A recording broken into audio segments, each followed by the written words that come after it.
যদিও কাজটা খুব বিরক্তিকর, কিন্তু কম বেশি আমাদের প্রত্যেককে করতে হয়। বাসন মাজা, জানি জানি করতে কারোর ভালো লাগে না। যতই তোমার হেল্পিং হ্যান্ড থাকুক না কেন, কম বেশি বাসন প্রত্যেক মহিলাকে মাজতে হয়। আর এই বাসন মাজতে গিয়ে হাতের অবস্থা হয় দফা রফা।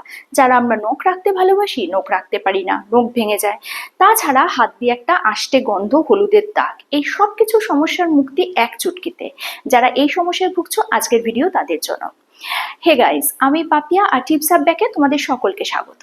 এই বাসন মাজার এত ঝঞ্ঝাটের হাত থেকে মুক্তি পাওয়া যাবে এক নিমেষে। দেখো, বাসন মাজাটাও মাজতেই হবে, সেটাকে তো আমরা সাইড করতে পারবো না।